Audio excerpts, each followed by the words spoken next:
Kaum muslimin, kaum muslimat, hadirin dan hadirat rahimakumullah.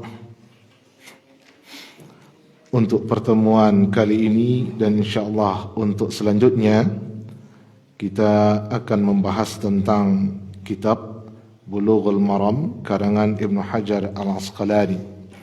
Kitab Bulughul Maram min Adillatil Ahkam, kitab yang disusun oleh Ibnu Hajar Al-Asqalani khusus tentang hadis-hadis yang berbicara tentang hukum.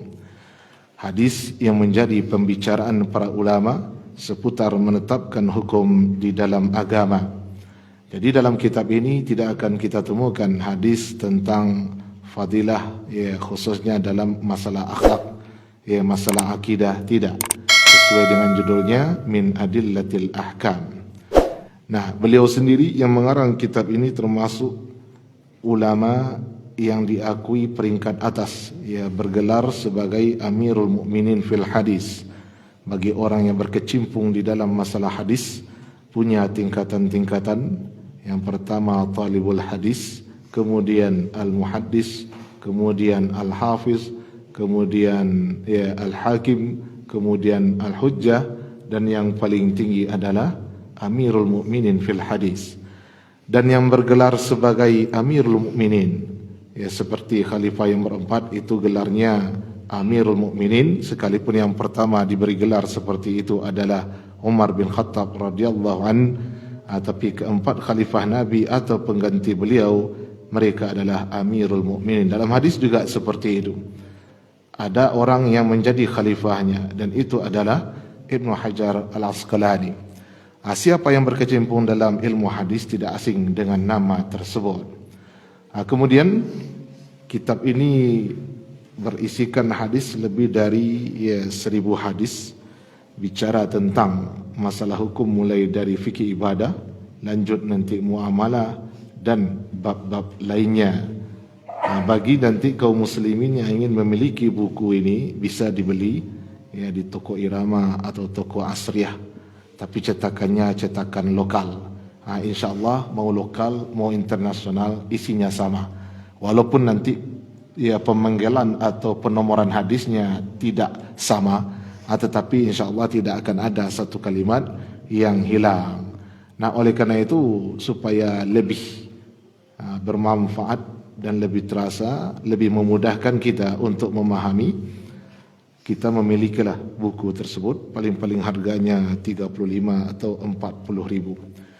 Memang berbahasa Arab, membiasakan kita berbahasa Arab, kemudian lama-kelamaan nanti terjemahan satu-satu kata-kata akan kita pahami. Kami juga dahulu tidak akan pernah menyangka bisa membaca kitab bahasa Arab.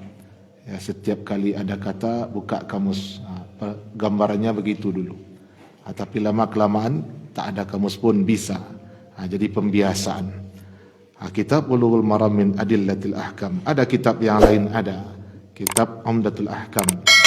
Tetapi yang kitab ini lebih masyhur, lebih banyak dipakai oleh kaum muslimin. Nah, kitab Bulughul Maram ada yang mensyarahnya, ada. Mulai dari syarah yang ringkas sampai yang panjang. Di antara syarahnya yaitu Subulus Salam karangan Imam San'ani. Kemudian juga ada syarah beliau yang baru, ulama-ulama kontemporer yang datang belakangan seperti Al-Badrut Tammam, kemudian Tawdihul Ahkam, begitu juga Ibanatul Ahkam. Itu semuanya syarah dari kitab Bulughul Maram. Termasuk I'lamul Anam karangan Nuruddin Aitir. Ini juga syarah dari Bulughul Maram. Ada yang sampai berjilid-jilid, lebih kurang 8 sampai 10 jilid ada juga. Tetapi kita tidak ingin terlalu terjun ke dalam masalah sanad hadis, karena yang membuat dia panjang itu adalah pembicaraan tentang sanad hadis. Kita mencukupkan saja pembicaraan tentang sanad sesuai dengan penilaian Ibnu Hajar Asqalani, karena beliau di dalam hadis yang beliau tulis dalam kitab Bulughul Maram, kalau penting beliau buatkan keterangan derajat hadisnya.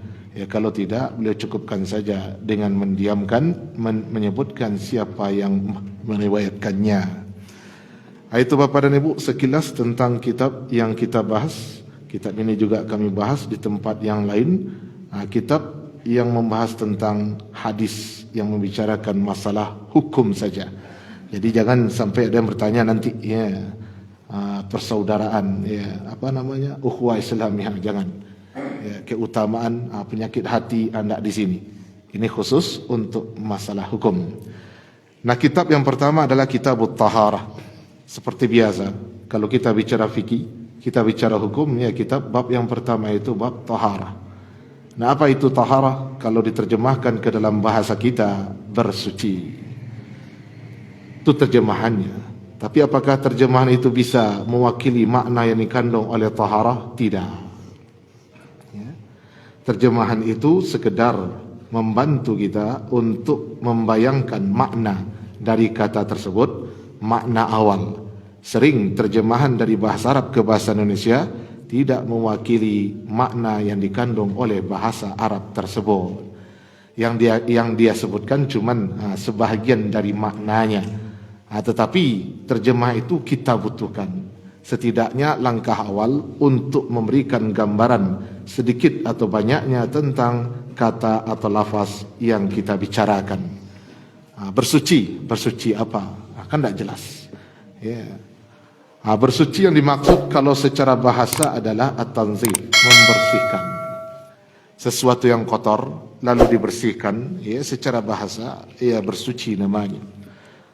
Sementara dalam makna bahasa dalam fikih itu jarang dipakai. Yang sering dipakai adalah makna syar'i atau pengertian secara terminologis atau istilah.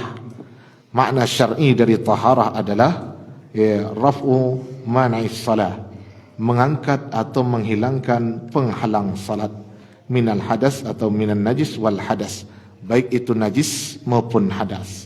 Itulah yang disebut dengan bersuci. Bersuci artinya menghilangkan penghalang untuk salat. Yang menghalangi salat itu bisa jadi hadas, bisa jadi najis. Maka menghilangkan hadas dan najis itu namanya bersuci secara syar'i. Nah, ada pula yang mengatakan bersuci secara syar'i menghilangkan penghalang salat baik hadas maupun najis dengan contoh dari Nabi. Kalau tidak mengikut mencontoh apa yang Nabi lakukan, itu tidak menghilangkan hadas namanya, tidak menghilangkan najis namanya.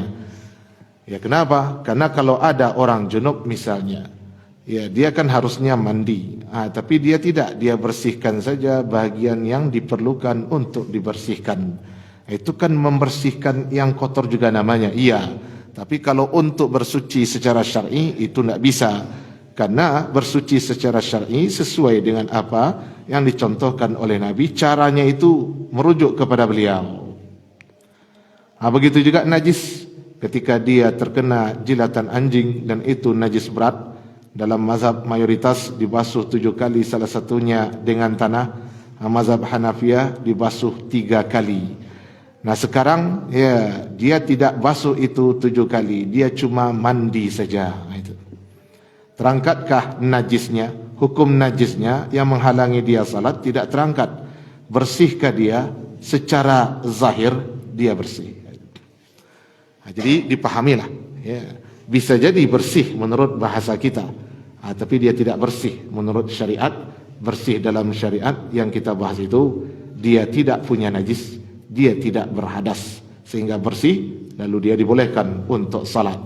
Jadi definisi bersuci secara syar'i menghilangkan penghalang salat. Yang menghalangi salat itu baik najis maupun hadas. Itu namanya taharah.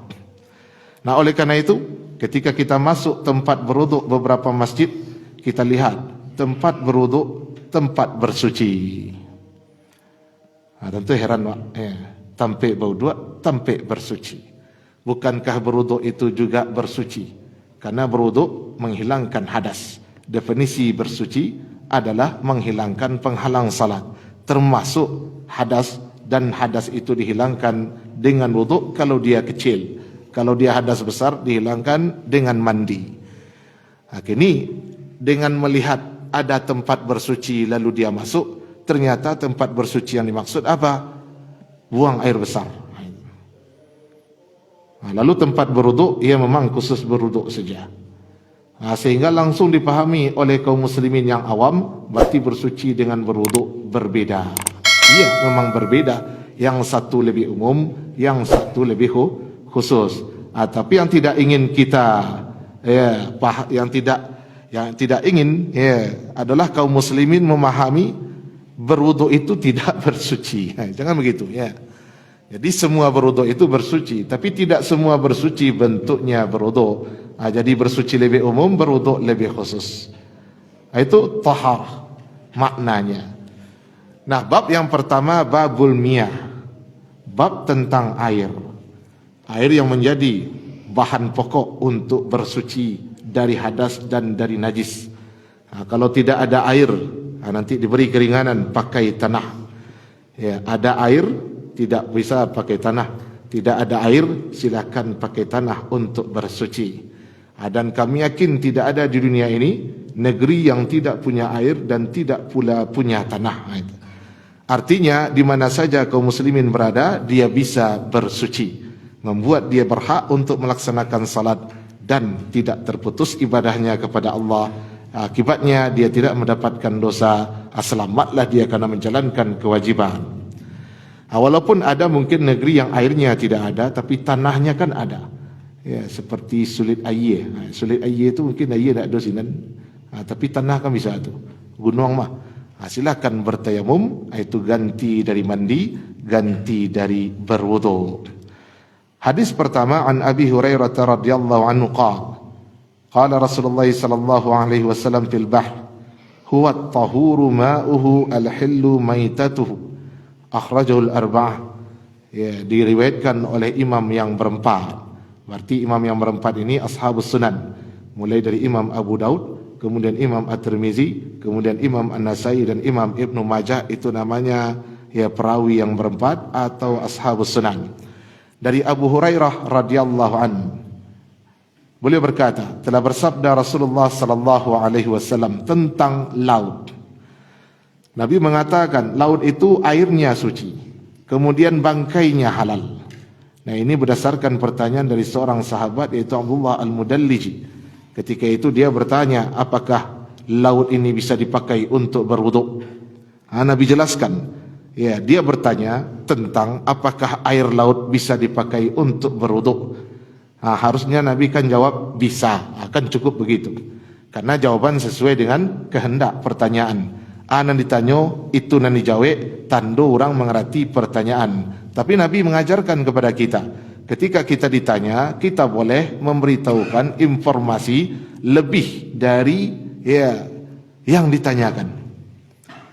Bisa pakai air laut untuk berwuduk? Bisa. Nabi tidak pilih itu jawabannya. Bisa air laut dipakai berwuduk ya Rasulullah? Nabi jawab, air laut itu suci dan bangkainya halal. Jadi ada tambahan informasi di dalam jawaban yang Nabi berikan. Bolehkah itu? Ya tentu boleh. Justru lebih bagus karena ada informasi tambahan yang juga tidak kalah pentingnya, yaitu bangkai laut itu halal. Kalau ada ikan yang dicampakkan ke pantai oleh gelombang, kemudian dia mati di tepi pantai, jadi bangkailah dia, maka halal dimakan. Ya, kalau hewan-hewan laut itu bangkainya halal dimakan, maka tidak perlu ada penyembelihan. Nah, kenapa Allah katakan bahwasanya ya hewan yang di laut itu halal bangkainya? Karena kalau tidak seperti itu, bingung Bapak Ibu nantinya. Kenapa? Karena hewan itu halal kalau kita menyembelihnya atau karena kita memburunya.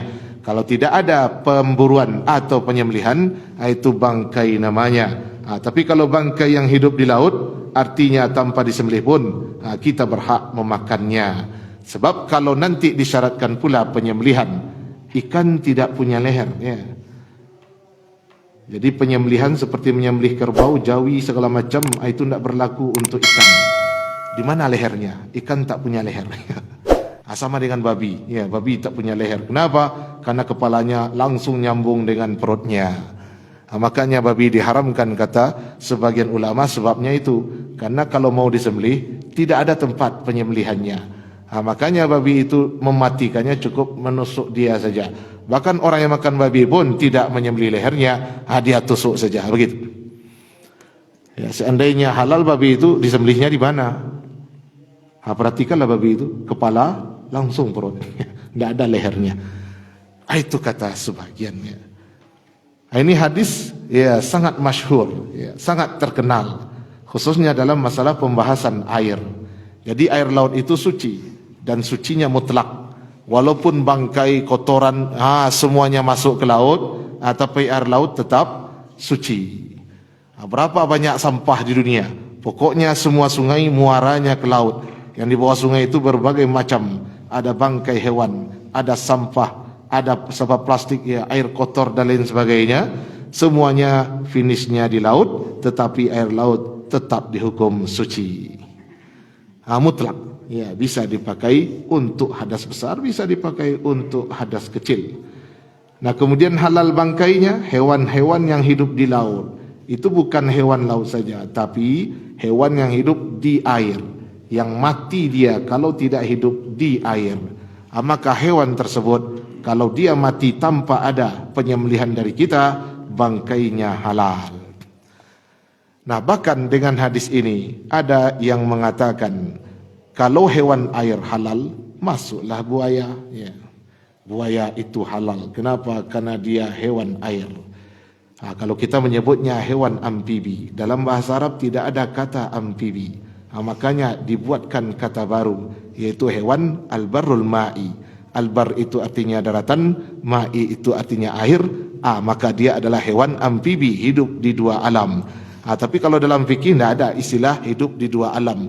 Kalau tidak dia sudah di darat. Artinya kalaupun dia bisa di darat, dia tidak bisa tanpa air. Ada yang menyebut penyu itu hewan amfibi. Tidak, dia ke darat cuman bertelur saja. Sudah itu mainnya di air.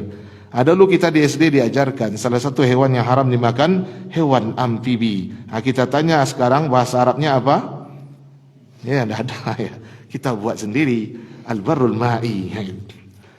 Itu Bapak dan Ibu tentang air laut. Ya, boleh karena airnya suci, kemudian bangkainya halal. Kecuali nanti hewan-hewan air yang memang mengandung racun, itu dilarang memakannya karena membahayakan kita disebabkan oleh racun. Kalau seandainya racunnya tidak ada, maka dia halal kita makan. Kalau ada ikan paus terdampar di pantai lalu dia mati, jadi bangkailah dia, bangkainya halal dimakan oleh para sahabat. Dalam Sahih Imam Muslim, mereka menemukan ikan yang sangat besar yang mereka tidak pernah melihat sebesar itu. Lalu mereka jadikanlah sebagai bekal makanan untuk ekspedisi mereka. Itu hadis pertama. Nah, berikutnya air, sifat asalnya suci. Ingat, air itu sifat asalnya suci sampai datang bukti kalau sifatnya yang suci itu sudah hilang. Jadi tidak bisa kita dengan mudah mengatakan air ini tidak suci. Jangan-jangan dia sudah terkontaminasi. Dalam Islam jangan-jangan itu tidak bisa jadi standar hukum. Kita sudah belajar tentang kaidah keyakinan tidak bisa kalah dengan keraguan. Nah, keyakinan itu adalah setiap air itu hukum asalnya suci. Nah, sampai dalil yang pasti menjelaskan dia sudah tidak suci. Nah, kalau kesucian air itu meyakinkan, kemudian datang penyebab yang meragukan, maka berlaku hadis keyakinan tidak bisa menghilangkan, tidak bisa dihilangkan dengan keraguan.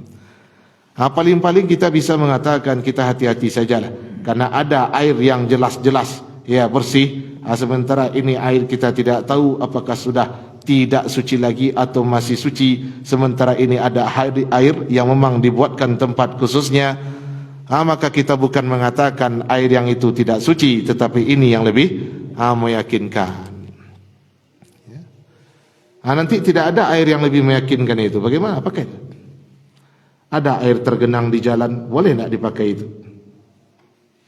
Boleh tidak?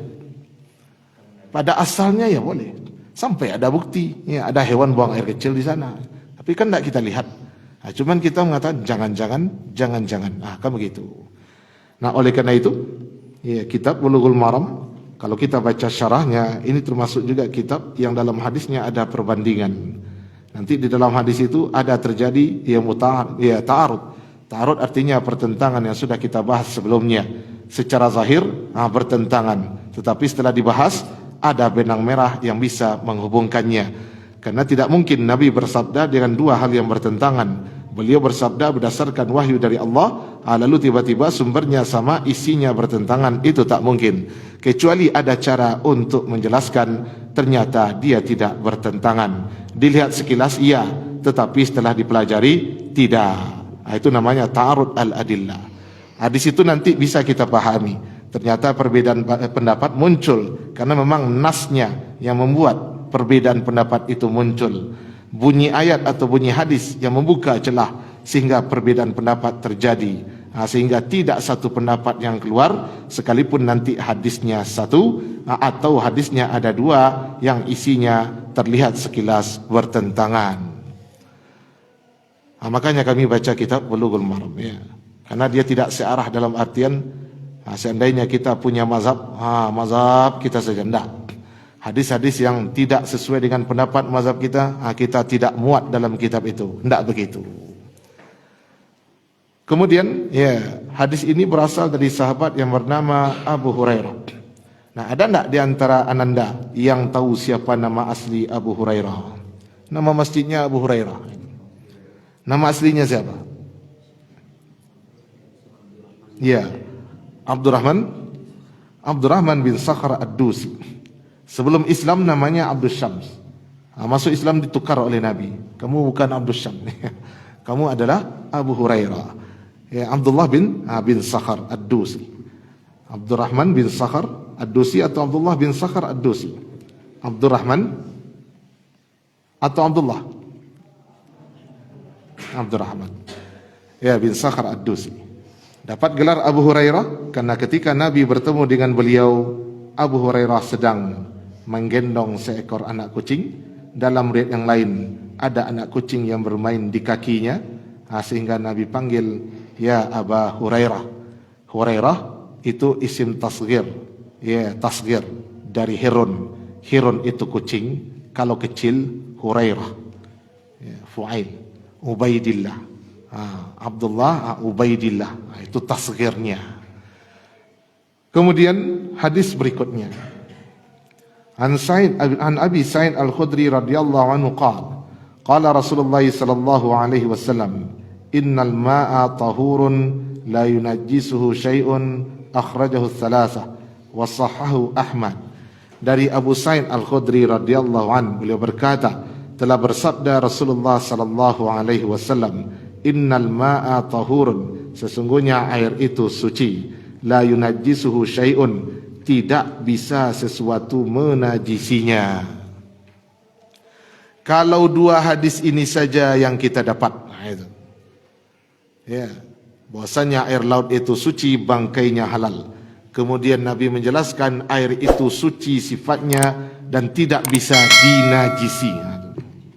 Kalau dua hadis ini saja yang kita dapatkan, maka semua air bisa kita pakai untuk bersuci, termasuk air selokan, ya, termasuk air limbah. Ya, kenapa? Ya, dia masih bisa disebut air, sifat airnya tidak hilang, yaitu mengalir dan cair. Maka ketika hadis ini saja yang kita pakai, tidak mau mengumpulkan hadis yang lain yang membahas masalah yang sama, bisalah kita tidak sah nanti wudhu atau mandinya, sehingga tidak sahlah salat yang dilaksanakan, ibadah yang disyaratkan suci dari najis dan hadas, tidak sah. Kenapa? Karena kita berpendapat semua air itu suci, tidak ada yang bisa menajisinya. Nah, betulkah air itu suci, tidak ada yang bisa menajisinya?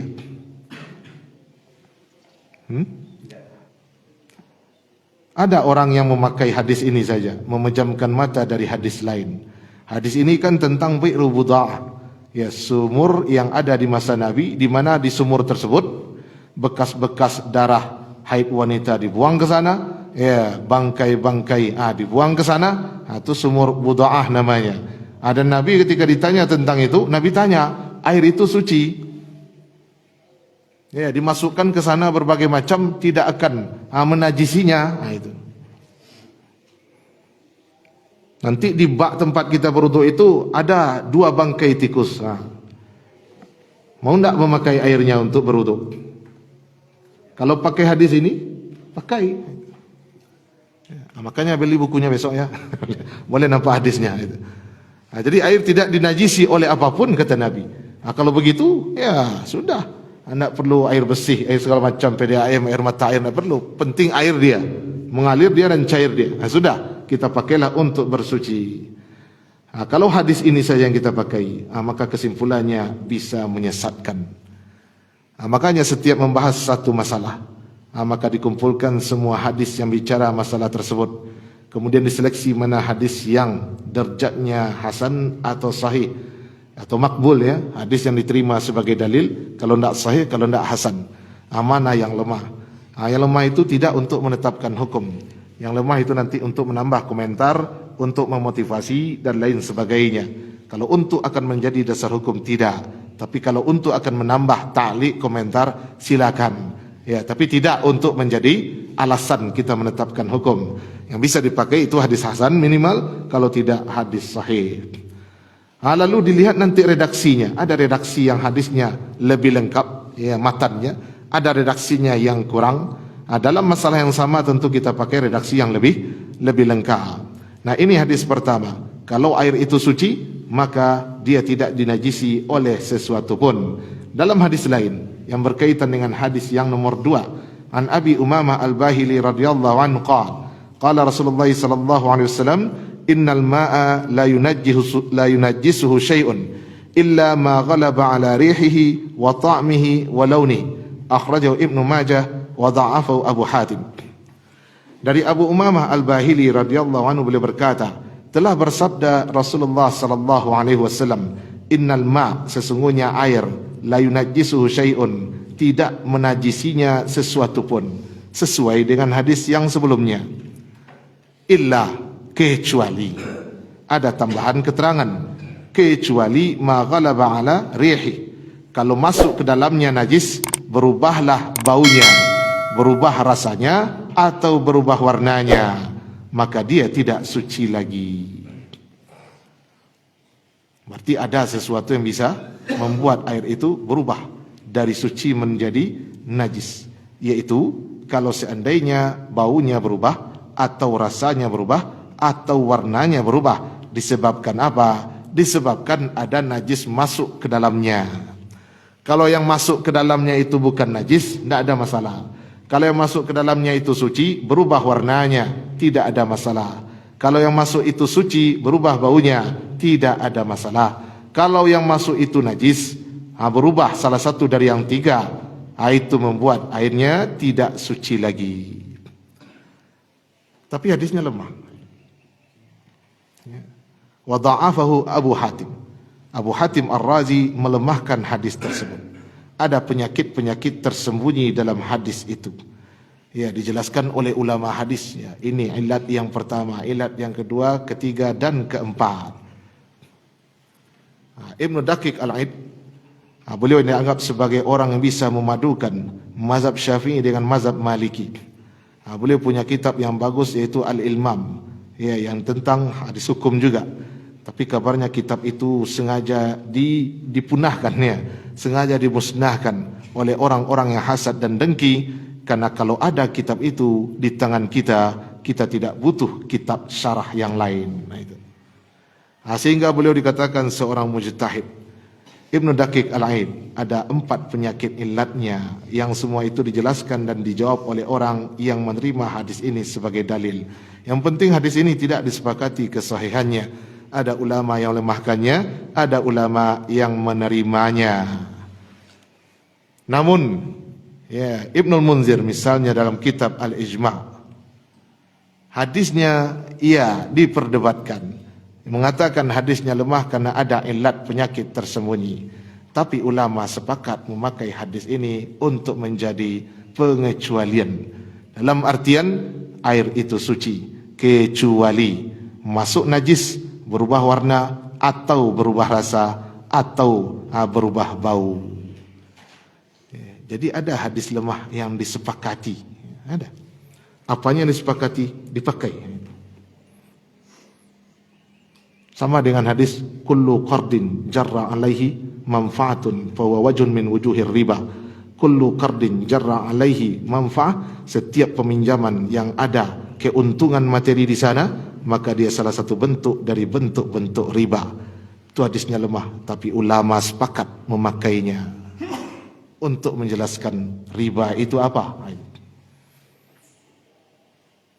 Jadi kalau ada yang bilang hadis lemah langsung campaan, nak muar. Hadis Hafsah, wahai ya Hafsah, wanita kalau sudah berhalangan, kalau sudah balik, tidak halal nampak darinya kecuali wajah dan kaf. Itu juga hadis. Tapi orang jadikan itu hukum. Nah, kenapa bisa kuat begitu? Karena ulama hadis punya kaidah. Kalau ulama menerima hadis tersebut, sekalipun dari segi sanadnya ada kritikan, ada kelemahan, tapi diterima oleh ulama, itu menguatkan hadis tersebut menjadi lemah, dari lemah menjadi kuat, sehingga dia bisa jadi patokan atau dasar hukum. Kaidahnya begitu. Nah, karena kita melihat ada yang asal daif campakkan. Nah, itu. Imam Al-Bukhari punya kitab sahih, Jami' as-Sahih, betul. Tapi jangan lupa, Imam Al-Bukhari juga mengarang kitab yang lain. Di antaranya At-Tarikhul Kabir. Ada hadis lemah di sana, bahkan banyak. Kemudian Al-Adabul Mufrad, ada hadis lemah di sana. Memangnya Imam Bukhari tidak tahu kalau itu hadis lemah? Tahulah. Tapi kenapa beliau buat juga dalam kitabnya? Karena beliau berpendapat asal lemah campakkan. Tidak. Oleh karena itu, beliau memang mutasyaddid, dikenal dengan ketat dalam menyeleksi hadis. Tapi beliau buatkan kitab khusus pula yang bercampur di sana yang sahih dengan yang tidak sahihnya. Itulah kerendahan hati beliau. Siapa tahu bagi beliau itu lemah, tapi ulama berikutnya membahas ternyata tidak lemah. Beliau tidak ingin menjadikan apa yang beliau sampaikan menjadi keputusan final, tidak bisa diganggu-gugat. Hendak begitu. Itulah ulama yang memiliki sifat tawaduk, rendah hati. Tidak ingin menjadikan yang beliau simpulkan final. Masih terbuka untuk mempelajari dan membahasnya. Karena kesepakatan ulama tentang Sahih Bukhari, sahih semuanya, itu bukan setelah beliau wafat, enggak. Bertahun-tahun pula baru setelah itu disepakati, diuji oleh ratusan ulama, sampai sehingga Ibn Salah mengatakan semua yang dalam Sahih Bukhari itu adalah sahih, sampai ada ijma' kesepakatan bahwasanya dalam kitab Al-Jami' Sahih Imam Al-Bukhari semua hadisnya sahih, walaupun tingkat kualitasnya berbeda, tapi dalam lingkaran hadis sahih. Datang ulama-ulama belakangan yang mengkritik hal itu. Siapa yang mengatakan semua hadis dalam kitab Sahih Bukhari itu sahih, maka dia telah mengkultuskan Imam Bukhari. Dia telah berlebihan di dalam mengagumi Imam Al-Bukhari. Orang-orang seperti itu ta'assub kepada Imam Al-Bukhari, kata Syekh Al-Albani dalam kitab silsilahnya. Tapi seperti biasa, kaidah mengatakan sesudah ijma', kalau ada yang tidak setuju, tidak dianggap. Kalau tidak rusak negeri. Orang sepakat, kalau air itu masuk najis, kemudian berubah warnanya, atau berubah baunya, atau berubah rasanya, kata Ibnul Munzir dalam kitab Al-Ijma', ulama sepakat. Tiba-tiba muncul zaman kita, seperti Buya Sakur, saya tidak sepakat. Anda bisa. Ijma' itu hilangnya dengan ijma' pula. Orang sudah ijma', kalau bunga yang di bank konvensional itu termasuk riba tambahan yang diharamkan. Dia adalah riba jahiliyah. Ijma' orang, dalam seminar ini, dalam konferensi ini, muktamar ini, ada lain sebagainya. Tiba-tiba muncul satu orang yang muncul belakangan, tidak katanya. Jangan heboh pula karena dia memang tidak dianggap. Nah, itu apa? Jadi air itu tidak dinajisi oleh apapun.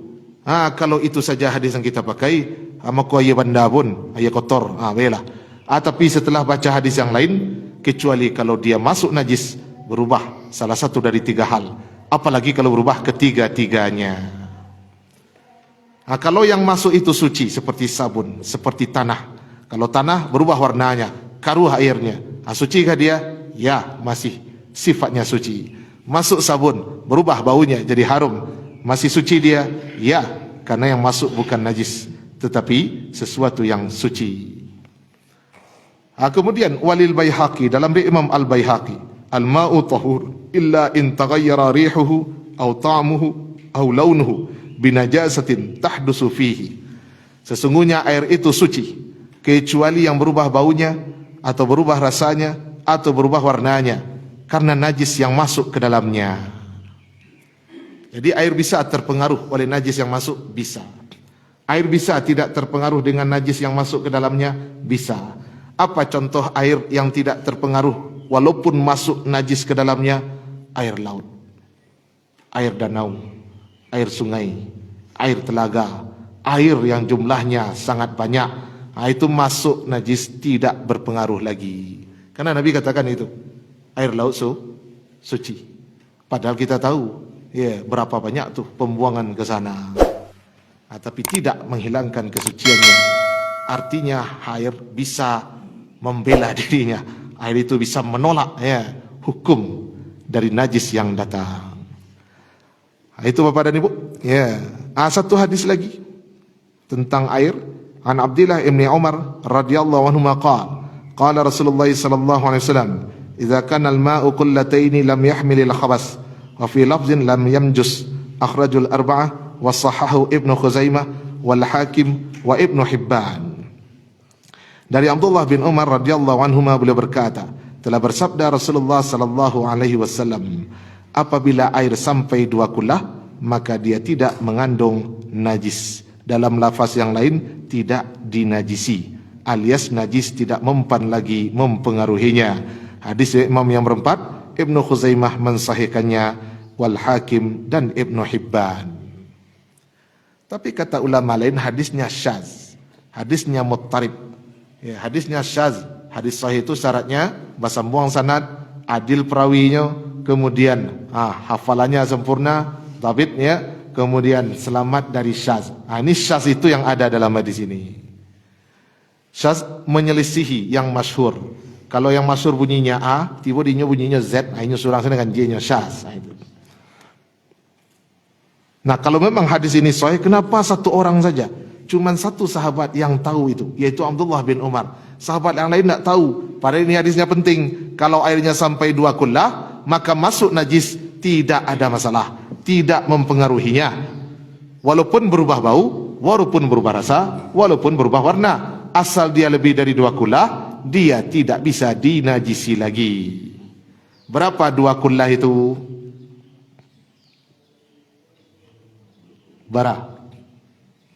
Berapa 2 kullah itu?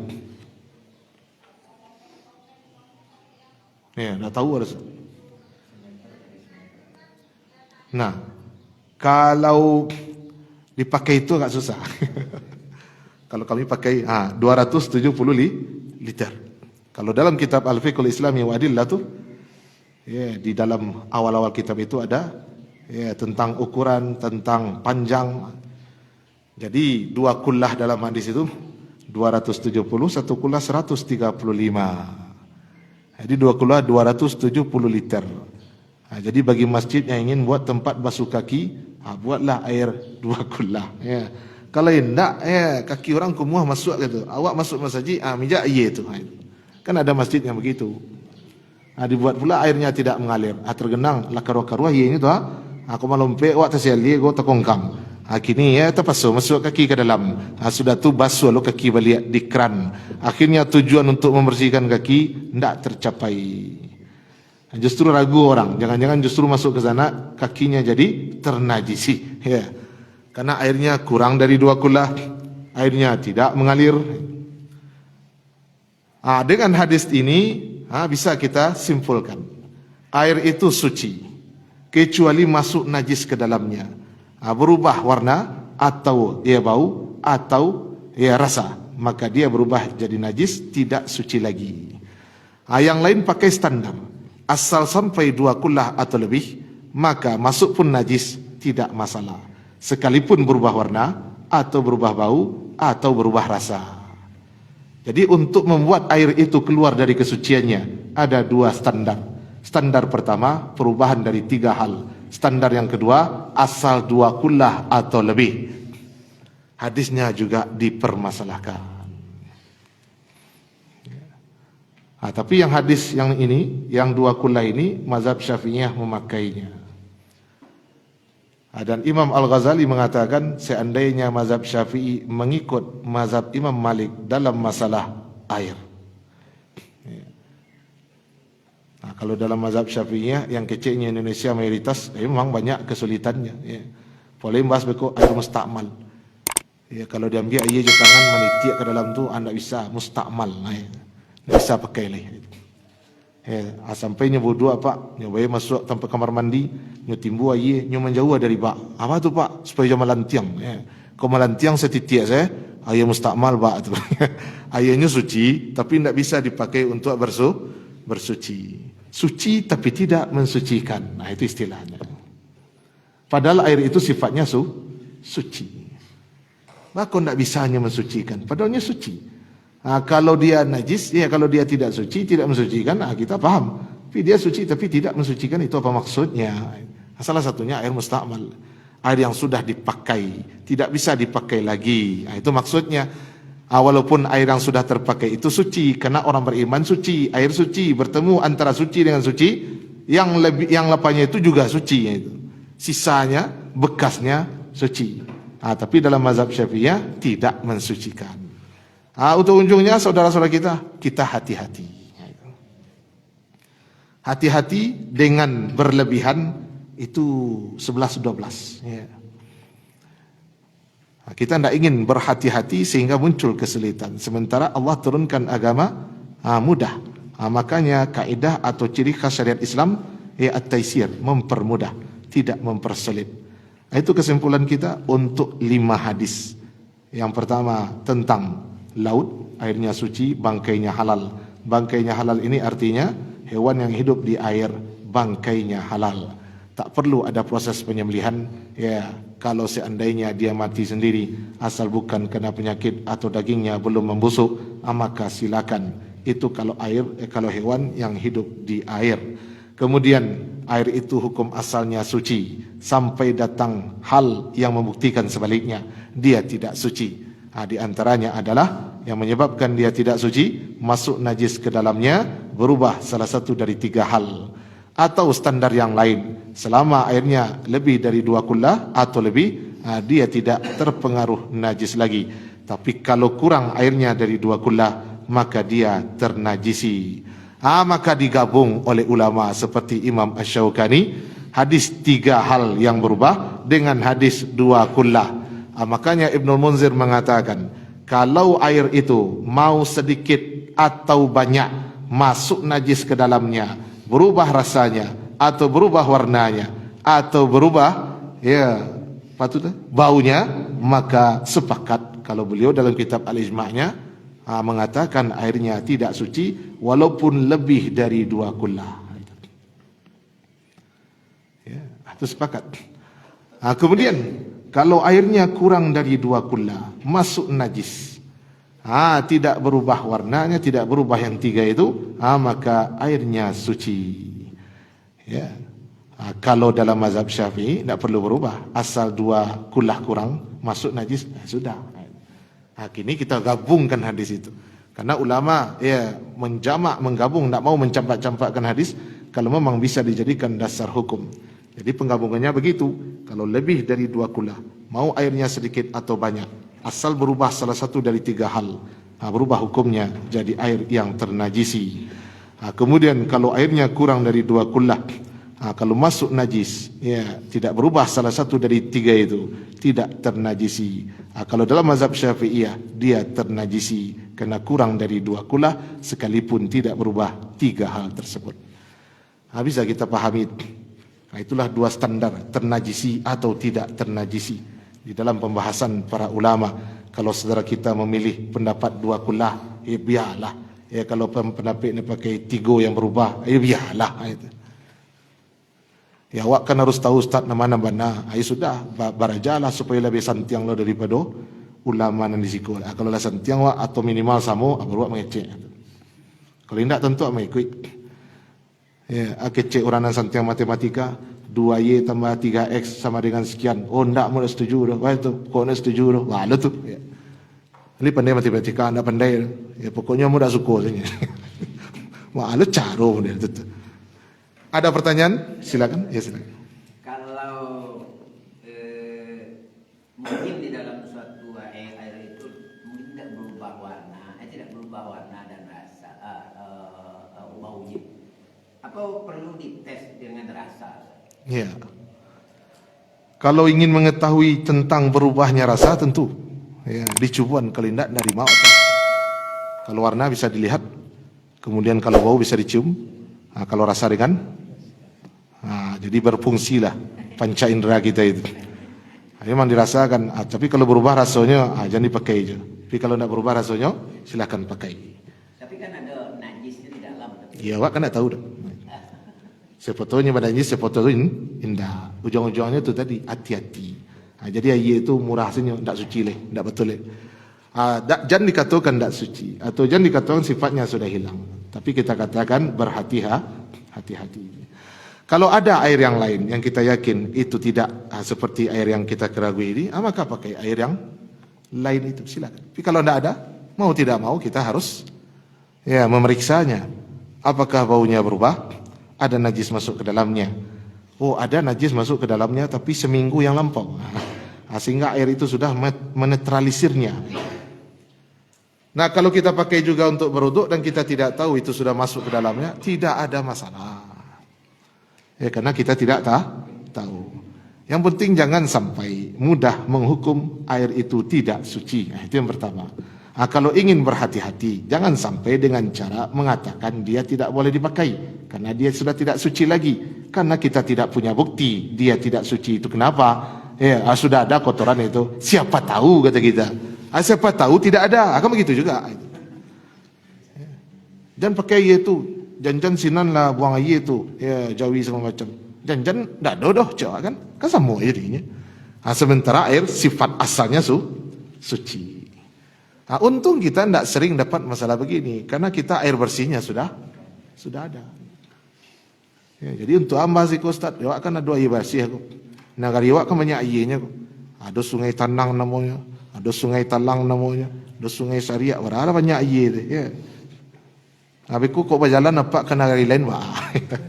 Nah, sebab di jalan air terkenang, awak itu. Ya. Aku air terkenang kok kalau diceliak-celiak, air bersih ya. Tapi lah mau terkenang. Ada tak kotoran yang masuk? Ya leh nak nampak dah wak. Kok ado mana wak dah nampak dah.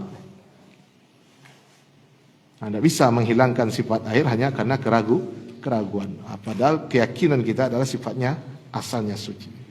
Jadi kalau rasa tu pak berubah tentu ya dicuba. Kalau tidak. Bagaimana dengan air yang berubah dari dingin menjadi panas? Itu apanya yang berubah? Apanya yang berubah?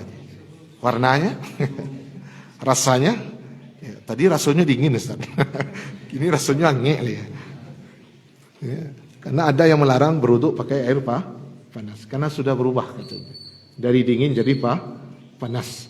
Padahal yang dimaksud merubah itu kalau najis yang masuk. Ya, jangan asal berubah. Ya, silakan.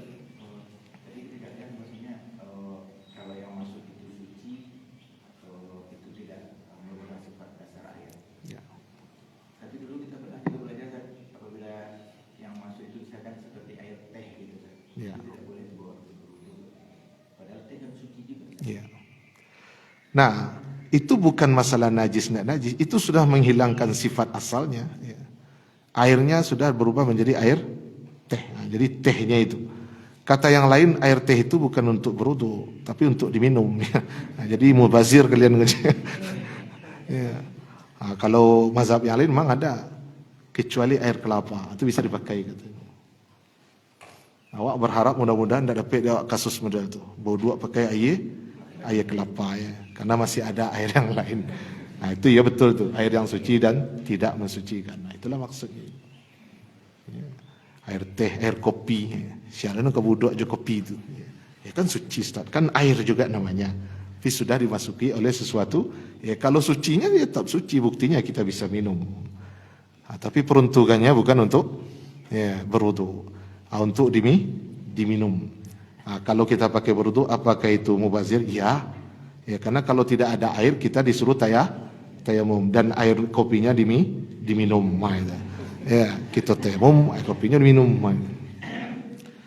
Itu ada lagi pertanyaan? Jadi 2 kula itu 270 liter. Jadi minimal buatlah waktu menampung air 270. Ikut bersebutnya mencik lah terjun ke dalamnya, pacik pendapik, nak masalah. Karena nyolah, kebal terhadap najis. Jumlahnya 2 kula atau lebih. Tapi yang lebih kuat memang pendapik dan berubah salah satu dari 3 hal tadi. Dalam kondisi tertentu, bisa kita berpindah pendapat. Bisa. Ya, Qadhi Abu Yusuf, teman dari Imam Abu Hanifah, serta murid beliau. Beliau mandi hari Jumat, lalu beliau berkhutbah, lalu beliau salat Jumat. Selesai itu baru ketahuan air yang beliau pakai tadi sudah masuk bangkai tikus ke dalamnya. Ya. Masuk bangkai tikus ke dalamnya. Baca rol itu. Ya. Pindahlah beliau kepada mazhab yang 2 kulah tadi. Asal dia 2 kulah, maka tidak ternajisi sekalipun baunya atau bau rasanya segala macam berubah. Ya, karena solat sudah selesai. Kemudian beliau tidak panggil, kumpul lagi. Kita ulang lagi ya. Karena tadi amus salat Jumat tidak sah. Kondisi yang membuat berpindah itu karena yang menuntut ada yang membolehkan pindah-pindah mazhab, pindah-pindah pendapat, talfik namanya, silakan. Ya. Selama tidak menentang ijma' atau kesepakatan. Nah, oleh karena itu ada kesepakatan menurut mereka, ada itu bukan kesepakatan menurut yang lain. Maka di sini kita dituntut untuk berlapang dada. Ya, seandainya Nabi ingin kita sepakat, Allah ingin kita sepakat, ya sudah, cukup kaluan seci hadis, langkok sadanya. Air itu tidak bisa dinajisi. Selesai itu. Sepakat orang itu. Tapi karena ada illa pengecualian, ada pula yang 2 kulah. Beda pendapat orang. Jadi lapang dalam masalah air, tidak sempit. Itulah pembahasan tentang air. Air mutlak itu suci, artinya air yang sangat banyak jumlahnya. Air laut, air danau, air sungai.